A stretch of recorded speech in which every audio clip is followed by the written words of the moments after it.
अब हम बात करेंगे इफ एल्स स्टेटमेंट के बारे में, जो कि दूसरा इफ स्टेटमेंट का पार्ट है। तो सिंपल इफ स्टेटमेंट को हमने कवर किया था बहुत ही आसान तरीके से। थोड़ा सा वीडियो ज़्यादा बड़ा हो गया था, लेकिन उसमें बहुत सारी बेसिक चीज़ें मैंने बताई हैं जो नेक्स्ट टाइम में सारे कंट्रोल स्टेटमेंट को कवर करेंगी। ठीक है, अब हम करेंगे इफ स्टेटमेंट को। तो इफ स्टेटमेंट क्या करता है, जैसे कि मैंने इफ बताया था, बिल्कुल सेम है, कुछ लिखने की जरूरत नहीं है। वहां पर कंडीशन चेक कर रहा था, ट्रू हो रहा था तो हमारा ब्लॉक ऑफ कोड एग्जीक्यूट हो रहा था। इसमें क्या है कि अगर फॉल्स होगा तो हमारा कंट्रोल दूसरे ब्लॉक में चला जाएगा जिसका नाम है एल्स। उस ब्लॉक का नाम है एल्स। ये अगला ब्लॉक है जिसके अंदर हमें कुछ स्टेटमेंट लिखने हैं जो एग्जीक्यूट कब होता है, जब हमारा इफ फॉल्स हो जाता है। यानी कि इफ जब हमारा फॉल्स हो जाएगा तो ये हमारा ब्लॉक ऑफ कोड क्या होगा, एग्जीक्यूट होगा। अब इसको हम प्रोग्राम करके आपको दिखाते हैं, ठीक है, कैसे ये वर्क कर रहा है। अब यहां देखिए, मैंने पहले से प्रोग्राम लिखा हुआ है जो पिछले क्लास का प्रोग्राम है। ठीक है, इसमें थोड़ा सा मैं चेंज कर रहा हूं, राइट। जैसे कि मैं यहां पर एक नया ब्लॉक ऐड कर रहा हूं, वो है एल्स का। इस ब्लॉक में हम क्या लिख देंगे, यूजर कैन नॉट वोट। ये बहुत ही आसान आपके लिए हो गया, जो पहले से मैंने आपको बताया था इसमें। ठीक है, यूजर कैन नॉट वोट। ये देखिए, ये एल्स का ब्लॉक है और ये क्या है, इफ का ब्लॉक है। तो जैसा कि मैंने आपको बताया है पिछले क्लासेस में कि हमारा प्रोग्राम का कंट्रोल यहां से स्टार्ट होगा, ऐसे होते होते फिर नीचे आएगा, नीचे होते होते यहां तक आएगा।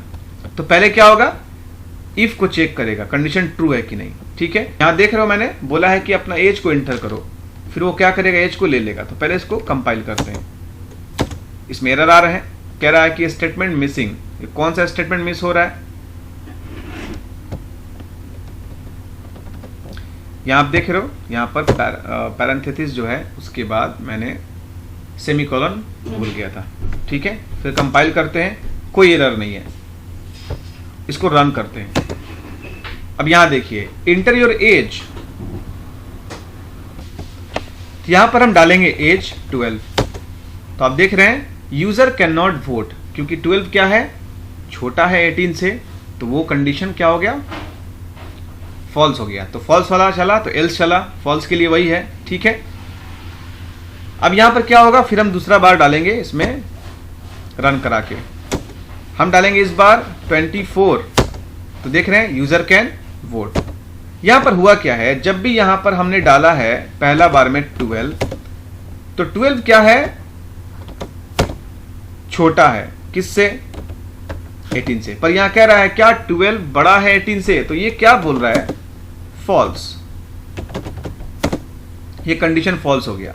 तो पहला बार में ये फॉल्स हुआ तो ये ब्लॉक ऑफ कोड हमारा एग्जीक्यूट नहीं हुआ। तो क्या हुआ, एल्स वाला हुआ, क्योंकि ये ट्रू हो गया। जब ये फॉल्स होगा तो एल्स चलेगा। ठीक है, अब दूसरा बार में क्या है, मैंने डाला था 24 डाला था। तो 24 क्या है, बड़ा है 18 से, तो ये कंडीशन क्या हो गया, ट्रू हो गया। तो ट्रू हुआ तो फिर ये हमारा ब्लॉक ऑफ कोड एग्जीक्यूट हुआ। तो जब ये इफ ट्रू रहेगा ना, तो एल्स वाला ऑटोमेटिकली फॉल्स हो जाएगा, मतलब प्रोग्राम का कंट्रोल यहां पर नहीं आएगा। ऐसा नहीं है कि ये भी ट्रू है तो ये भी ट्रू है, ऐसा नहीं है। ये एक रिलेशन है, इफ का एल्स के साथ रिलेशन है। जब ये ट्रू हो गया तो एल्स ऑटोमेटिकली स्किप हो जाएगा, फॉल्स कंडीशन में चला जाएगा। लेकिन जब ये फॉल्स रहता है ना, याद रहे, तो एल्स क्या होता है, ट्रू हो जाता है, ऑटोमेटिकली ये एग्जीक्यूट हो जाता है। ये एक रिलेशन है। तो समझ में आ गया, कोई दिक्कत हो तो मुझे आप कमेंट जरूर करिए। Have a nice day.